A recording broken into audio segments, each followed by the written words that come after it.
দীর্ঘ অপেক্ষার পর আবারও শুরু হয়েছে সিআইডির নতুন শুটিং।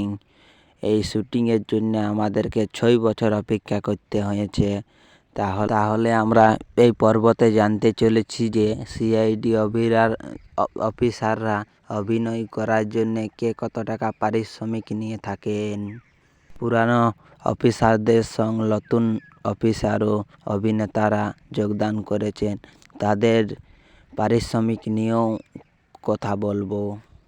তাহলে ভিডিওটা শুরু করা হোক।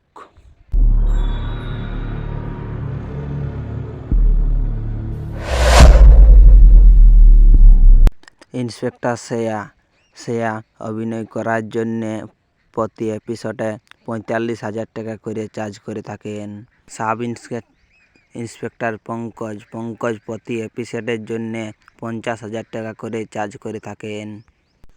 ইন্সপেক্টর ফেডরিক প্রতি এপিসোডের জন্য 70,000 টাকা করে চার্জ করে থাকেন। নাম্বার 2, নতুন অফিসার অভিনয় করার জন্য ইন্সপেক্টর আনভি 15 থেকে 30,000 টাকার মতন পারিশ্রমিক নিয়ে থাকেন ধারণা করা হচ্ছে। নাম্বার 2তে নতুন সিআইডির আর এক অফিসার ইন্সপেক্টর গারভিন, তার ধারণা করা হচ্ছে যে প্রতি এপিসোডের জন্য 15 থেকে 20,000 টাকা চার্জ করে থাকেন।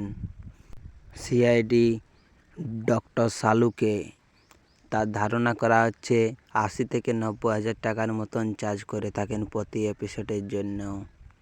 সিআইডি ইন্সপেক্টর অভিজিৎ প্রতি এপিসোডের জন্য 1 লাখ টাকা চার্জ করে থাকেন। সিআইডি ইন্সপেক্টর দয়া প্রতি এপিসোডের জন্য 1 লাখ টাকা করে চার্জ করে থাকেন।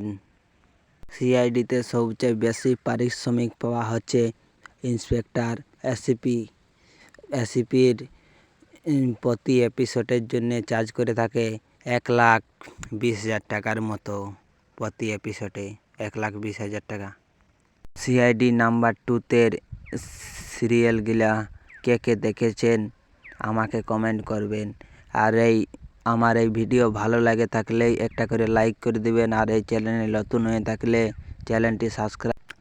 থাকলে সাবস্ক্রাইব করে দিবেন। ধন্যবাদ। দেখা হচ্ছে পরের ভিডিওতে। ধন্যবাদ।